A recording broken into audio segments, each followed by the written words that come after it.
Hi there, and welcome to the Gym Owner's Guide to the Galaxy. I'm John Ruggie. And I'm Matt Sharp. Today we'll be talking to Bryce Henson, owner of 3 FitBody Bootcamp locations, who will tell us all about making the move to owning multiple gym locations. All right, so hey Bryce, tell us a little bit about yourself and how you got started with FitBody and the fitness business. Yeah, thanks so much, Matt. Well, I'm a fitness and fat loss expert, certified personal trainer, and I've been loosely in the fitness industry for nearly a decade. But on the professional side, I got certified through NASM in 2009, just from the good shape that I got myself into when I moved to California.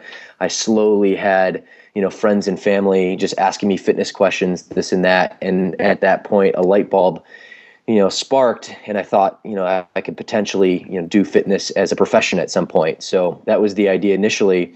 When I got certified, I was marketed to on Facebook by a gentleman named Bryce Henson, who's now a mentor of mine, and he's a consultant for trainers and really is an amazing one at that. And I followed his blog, followed his email list, just learning more about the FitBody FitBody Bootcamp franchise for a period of about a year and a half before I actually jumped on. Primary reason is I decided to venture outside the U.S. for about 2 years. I lived in Brazil and Hong Kong, and then when I returned back in 2012, I had already studied up, had my intro calls with the franchise, had talked with Bryce over the phone, but in first or second week of August of 2012 is when I came back stateside, set up an appointment at corporate headquarters in Chino Hills, California, met with Bryce, and it was just kind of an instant attraction, and I knew all that research and that diligence that I did about the FitBody Bootcamp model was something I wanted to move forward with, so hit the ground running from there. So did you study abroad to learn about fitness, or was that something unrelated? Completely unrelated. I've been fortunate ever since going to Michigan State. I got a business degree. I did a study abroad program there where I went to Tokyo, Japan, Hong Kong, and Singapore. I just kind of caught the travel bug and knew that I always wanted to live at some point in different cultures. So I did that for a period of 2 years as more of a playful kind of life experience. But while the fitness was kind of marinating, I knew I wanted to do something related. And when I got back is really when I started. Very cool. One of the things I was going to ask, so a lot of people have the idea they want to open a business, and a lot of people will read all the literature. What was kind of the next steps from once you said, all right, let's do this, and you have a plan? I guess Bryce was going to help you guys out. What was next? Because this is where a lot of people get stuck or think this is something that they can't do. What started you looking for a location, and what are the tactical things that kind of happened after that?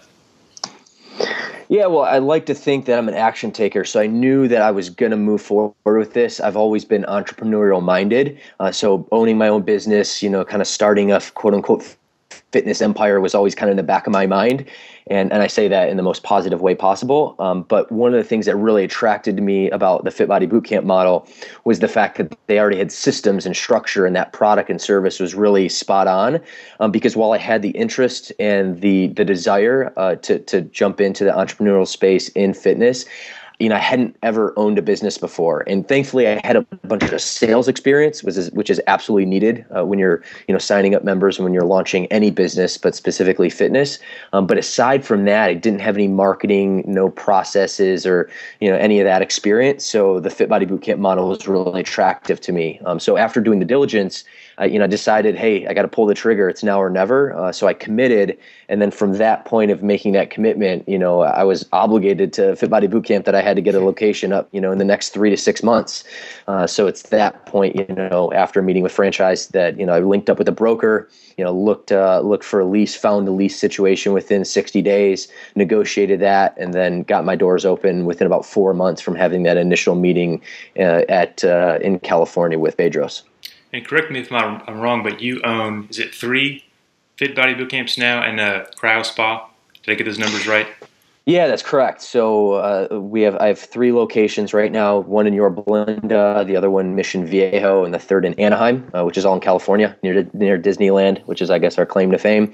And then we launched a cryogenic therapy business within our first location in Yorba Linda this past year in January of 2015. And we're looking to duplicate that model as we grow out and learn more of the business end from that perspective. Yeah, so obviously we're going to talk about, going from one location to 2. One thing I'd like to hit on, since you mentioned it, is the cryo spa. So what what made you kind of go down that path, or what got you interested in doing kind of that supplemental service, and how attached is that to the gyms that you run? Well, it's attached. It's not married, I would say. But the cryotherapy machine is actually in the formal waiting room or former waiting room of my first location of Yorba Linda. And let's see here.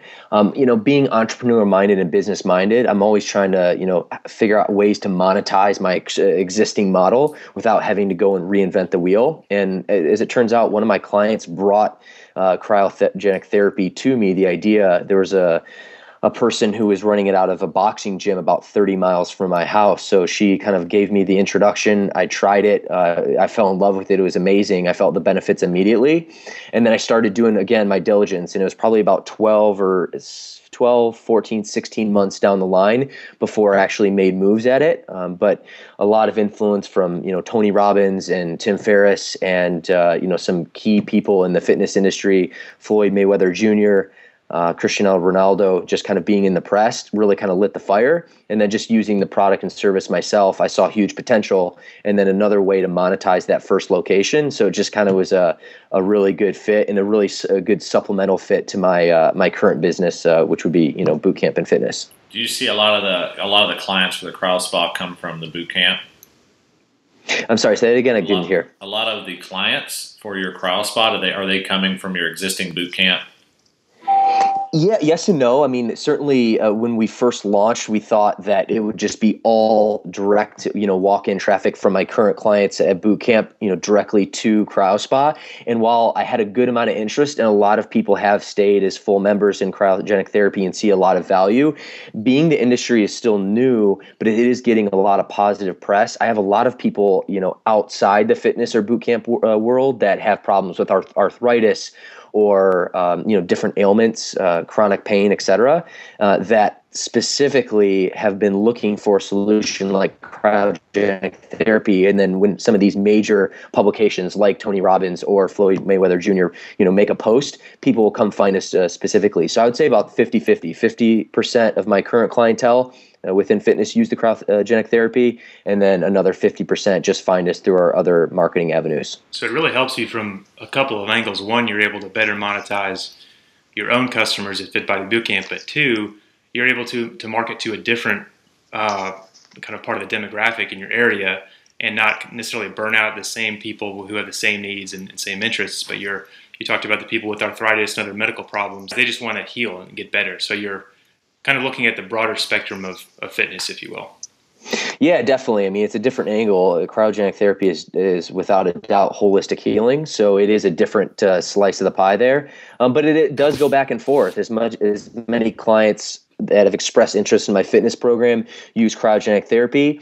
I do have those clients that have scouted out cryogenic therapy specifically, use the service, love the service, are returning customers, but then they've given Bootcamp a try too because they still are interested in their holistic health and fitness, as it is. So it's a great combination. Yeah, that's interesting. And I'm sure we'll have another podcast down the road on supplementary programs, exercises, things you can do to bring people in and help monetize who you have as well. So we'll probably come back to that at some point. Definitely. Probably one of the things that most people are looking for listening to this is they are probably on the fence or thinking about going from that first location and to adding a second location, like whether or not they should do that. And I know that you've done that well.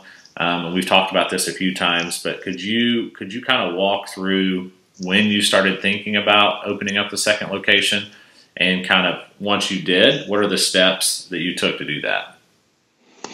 Sure. Well, I'll kind of take a step back and kind of give you the picture of where I'm at, because I know I mentioned the 3 gyms and kind of my plans for the 4th and onward. But I've put together and launched 3 different boot camps in different areas in about 2.5 years.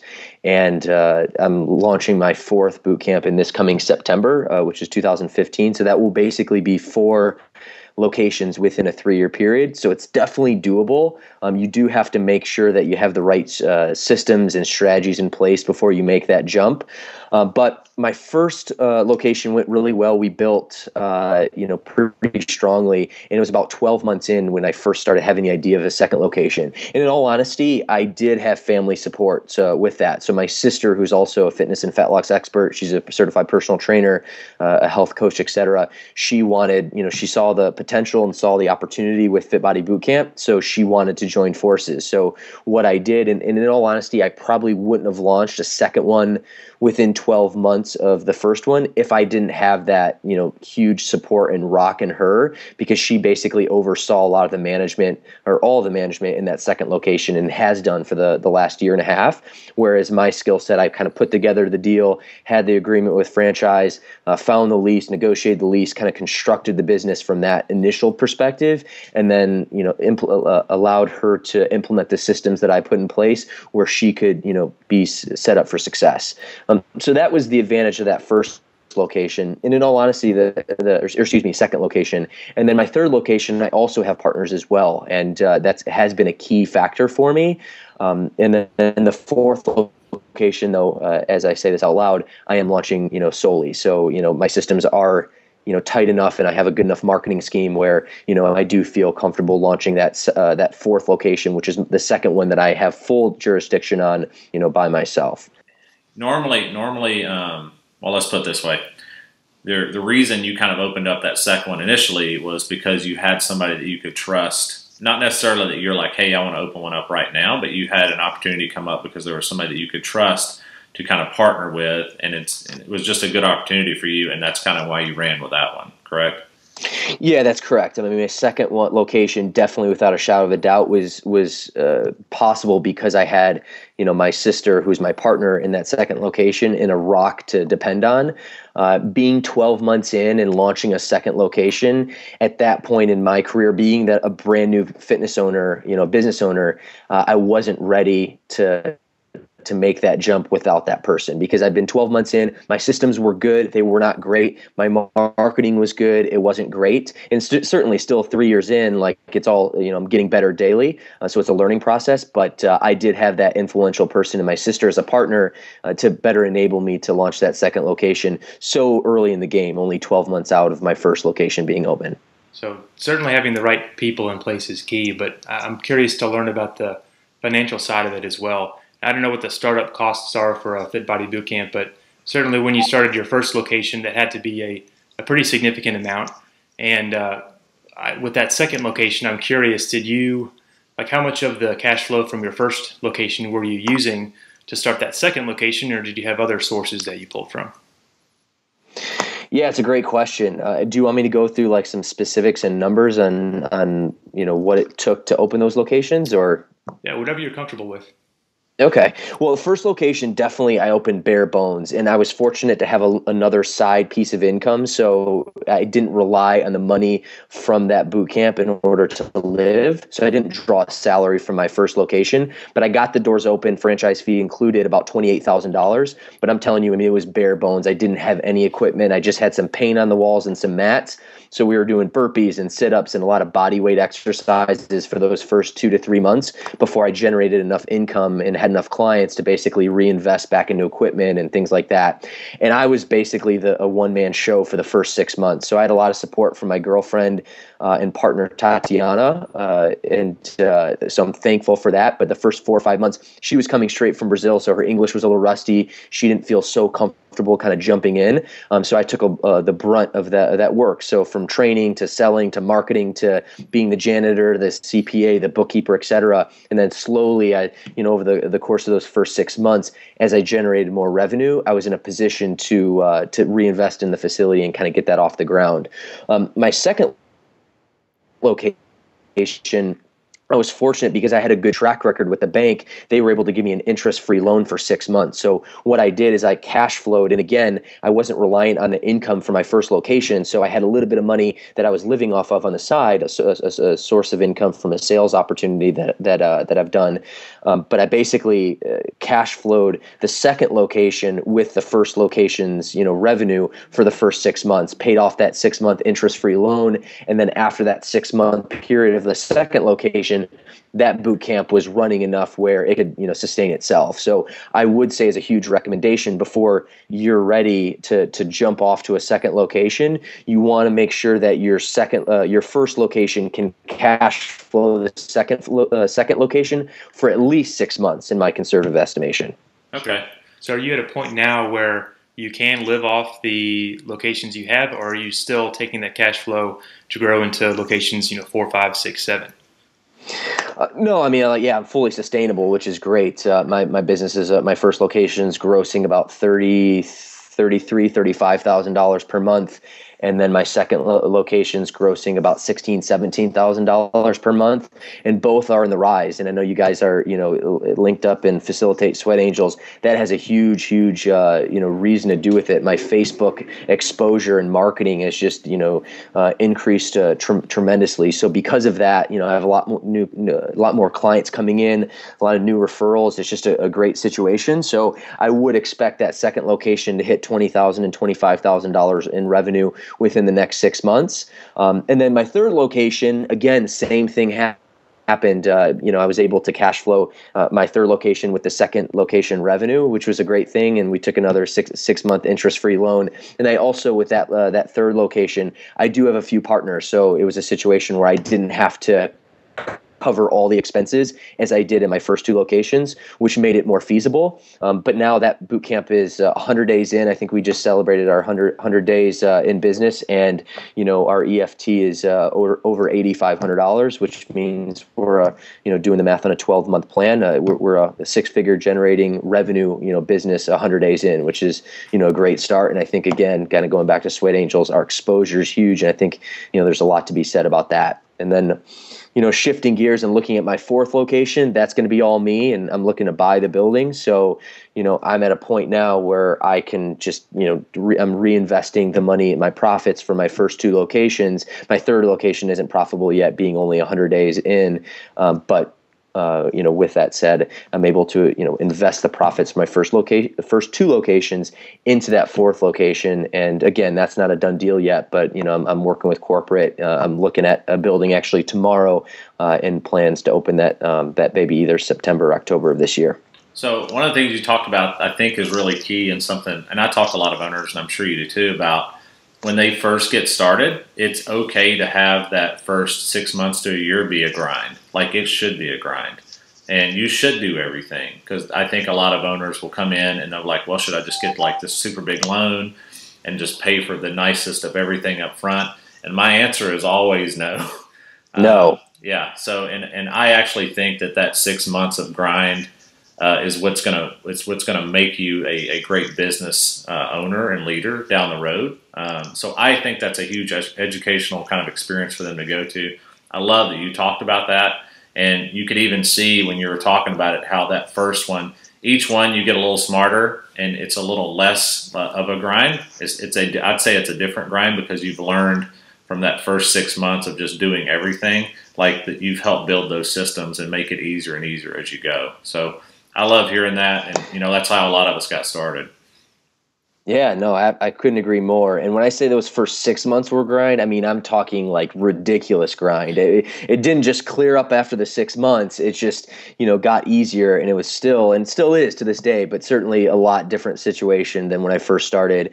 And, it built character. I started that first location lean and mean. The advantage there is I didn't waste anything, which was great, because literally every dollar I had to, make sure I invested, very efficiently. And I think, in all honesty, that's a huge reason for the success, because I was able to really invest efficiently and grow and be able to attract more clients because we were doing the things the right way. But yeah, grind would be an understatement, especially for those 6 months. And things have gotten a lot easier, and as we've gotten better, which is obviously a good thing. Yeah, I think that educational period is so important, especially because it's your money. And if there is a big loan that you take out, it just doesn't feel like it's your money, because it's not. And I really like that those 6 months build the character. And I'm sure that your second, third, fourth locations have all benefited from you going through that period. Yeah, absolutely. It's because I've done every job at my facility. And yeah, there's new jobs now that like we didn't necessarily, have when I first started, just because we know the marketing or systems better. But for the most part, 95% of the jobs that, I've done at my facilities, I've done. So because of that, I'm able to better manage my employees, better, set their expectation. And in all honesty, I mean, they have a great level of respect for me because they know the level of dedication. Yeah. Yeah. Yeah, I'd like to hear a little bit more about that transition over time. So, obviously, going from 1 to 2, your own role has changed somewhat, and then I imagine that it's changed even more going from 3 and soon to 4. Can you talk a little bit more about how involved you get with each location versus how much you spend time managing kind of your business empire, as you put it, as a whole? Well, that's sometimes that work can be, viewed negatively. So I like to kind of frame it in a positive way. But role has definitely changed. The first location, I feel like initially every client knew me really well, and vice versa. And that is my baby for sure. So I think I have the most fondness towards that first location, and no disrespect to the others, but that's just the nature of the beast. Now my major focus is marketing, and then selling, bringing new memberships in, and then ultimately making our program more efficient at allocating the right investments to enable our trainers to be better trainers, our clients to have a better service and a better program. So the role has definitely changed, and I'm not as involved in the day-to-day as I certainly once was. I get a little guilty about that at some times, and I do try to discipline myself and kind of get in every now and again and train some sessions and really, keep that energy and keep that level of connection with my clients. But in all honesty, that's by choice. That's not because I need to go there. I'm fortunate and blessed to have, great people around me working, in the trenches, and ultimately giving our clients that, great experience that they're looking for. So yeah, as my role changes, and then also too, like being an entrepreneur at heart, I'm a creator, I'm a developer, I'm at the ground floor starting things. And then I think once I create, something new, and that level of excitement pushes me through 6-9 months, however long it takes. Once it's established, I feel my skill set is better served at creating another opportunity and bringing someone else in, like my sister or like my partner Tatiana, that can really make the business even more efficient and bring in better processes and take what was created and make it better. And I think I've been blessed to have that sort of relationship and knowledge about myself, so that once something is created, I can bring in some additional support and to help that make that product or idea better. Yeah, so I'm glad you touched on that. So one of the things I think is very underestimated when you go to multiple locations, so processes are huge, but one of the things that everybody really struggles with is finding the right people at those locations, because you can have amazing processes, but if you don't have the right people on the ground, like literally you can't trust, you won't trust it to leave it at any point and not be there all the time, and that really stunts the growth. So I'm interested to know like how you went from that first location, how you developed those people, and how you kind of continue to develop people. Because I've always thought that the limiting factor on growth, a lot of it is finding the right people. Oh, I mean, that is my business. It's a people business. It's building community, and yeah, we run great fitness programs, but at the end of the day, it's our people and it's the our staff that makes that possible. Because without them, I mean, we have nothing. There's a million fitness places within a 5-mile radius of where we're at. So I've been the huge believer that to grow within and to recruit within, to look for people that already know my culture, already kind of drank the Kool-Aid, if you will, and really believe in the culture and the community and kind of what we stand for. And then developing those people, into good trainers or good admins or whatever the case may be. So I haven't actually gone outside and kind of looked for a quote unquote great trainer and then tried to mold them into my culture. What I've done is I've looked for people within my culture that just believe, breathe, eat, my culture, and then develop them as trainers. And, initially when I was kind of going through that process, I got a few looks at, some of my colleagues, because they didn't necessarily believe that was the best way to go about it, because I should be looking for great technical trainers. But I just felt, you can't really replace that culture, that, that heart. You really can't teach heart, but you can teach someone how to be a good trainer. So that's been my philosophy for the first location. All my staff they started as boot campers. They were in good shape, and then they got in amazing shape. And because of that, infatuation or adoration towards our program, they've just been, killer trainers and been able to fit in and assimilate to the program. And we've done that at location 2, and we've done that at location 3. My biggest concern, though, is in location 4. I'm opening it by myself, kind of ground level, and I do need to hire new trainers because I'm not at the level, being that I still have other responsibilities to my other boot camps, where I can train all those sessions initially, like I did for my first location. So I'm actually at a little internal conflict because that location is a bit farther than my other 2. It's actually in a different county. So time will tell how I handle that. But to kind of sum up, my belief system is to find people that are dedicated and in love with your culture, and then mold them and train them to good employees that will deliver great results for your future clientele. And that that molding and training process, that really requires of you that you demonstrate good leadership. And earlier in this conversation you mentioned Tony Robbins. Can you talk a little bit more about some of the leadership resources you've used in the past to really equip yourself to train this new staff as you've brought them on board? Sure. Well, I think just at the very ground level, they're already indoctrinating the culture. So having them job shadow and really meet my staff, I have all the new potential people send videos and really round table that situation among my current staff before anyone's brought into the new culture. But once I have those people defined, ultimately, I'd like to think that I'm a great leader and I'm continuing to get better daily. I think mentors are a huge thing. Without a shadow of a doubt, if you ever read someone successful, the number one thing they always talk about is people that went before them, different leaders, different mentors they've acquired. And I have some really good personal mentors like Bedros Keuilian, like a gentleman named Eric Lochtefeld, who is outside the fitness industry, but is a great leader and has built great companies in the past. And then I have leaders or mentors that don't know who I am yet, like a guy named Grant Cardone, who I just read his book, 10X Rule. I've actually read it 3 times. So if you guys haven't checked that book out, holy smokes, that will take your game to a new level. So I believe in mentorship and reading. I try to get through read a book a week, so about 4 books a month. And interesting, in that 10X Rule by Grant Cardone, he was talking about how you always see on Fox News or CNN or whatever, the disparity, if that's the right word, of wealth, meaning like the people, the janitorial staff, how little they earn compared to the CEO. But what the media leaves out is the fact that the average American reads 1 book a year, where the average CEO reads 60 books a year. And really that level of leadership and growth is just, there's no comparison. So you have to take a step back and look at the bigger picture and see, okay, all the things that are actually in the equation and what make people tick. And I think mentorship, leadership, and getting good content continuously and seeking inspiration is just critical for leadership. Yeah, that's great advice. It never stops, does it? You always have to keep learning. Absolutely.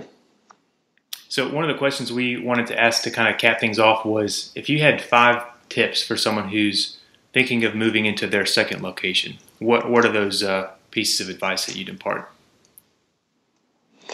Yeah, so I made a few notes here, and here we go. So number 1 is sound systems. So your systems have to be on point. So walk yourself, from an initial client hearing about your program, and then kind of walking through the process of them getting access or more information, being ready, to start their initial, training session with you. All the steps that are needed in order to onboard that client.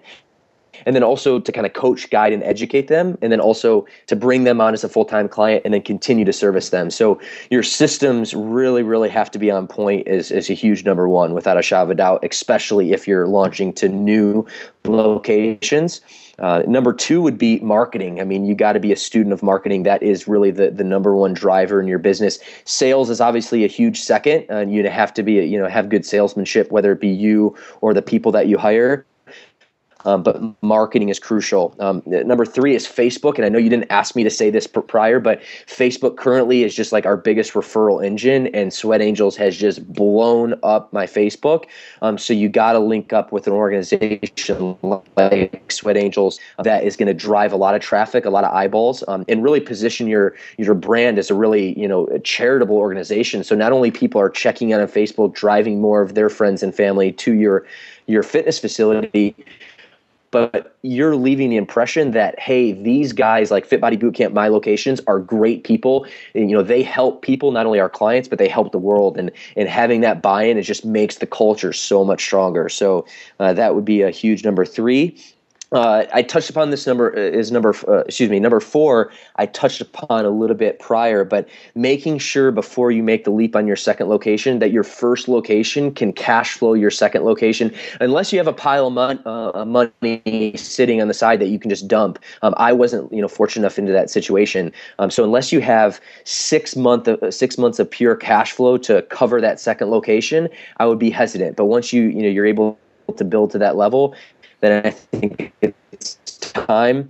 And let's see here. Oh, my last piece of advice would be you have to be able to take at least a 3, but if not 6-week break from your business. Go somewhere outside of where your businesses are set up, and see how your business is run. And I was in a fortunate situation. My girlfriend and partner Tatiana, she's from Brazil, and we visit her family every year. So the first year I spent 3 weeks in Brazil. The second two years I've been able to spend 6 weeks in Brazil just on vacation over the holidays. So if you can do that and you come back and your business is still in peace, and more importantly, it's grown, it's better than it was before, you're in a situation where you can add other locations. If you're not in a situation where you can remove yourself and leave, we'll say even the country or at least your state for 3 weeks, and things still be okay when you get back, you need to tighten up your systems, tighten up your marketing before you launch to that second location. So that would be a number 5 tip. Those are awesome, man. Those are great. Absolutely. Beautiful. Well, you guys got anything else? No, that's it, Bryce. We appreciate you joining us on the podcast today. We'll put some. Yeah. I know it's been. Go ahead. I'm sorry. Go ahead. Oh, I was just gonna say it's been great. I love you guys, and it's been a fun ride. Working with you guys, and hopefully we can do this again. I'm happy to share and as much as knowledge as I can to your followers. Awesome. Appreciate it, Bryce. Take care, Bryce. Thanks again. All right, guys. The Gym Owner's Guide to the Galaxy was produced this week by Jeremy Russell, Matt Sharp, and me, John Ruggi. We are a project of Sweat Angels, the #1 referral program for gym owners. Sweat Angels helps drive new members at your gym by combining Facebook check-ins with giving back. If you haven't heard of us, check us out. Just go to causley.com/sweatangels or search for us on Facebook.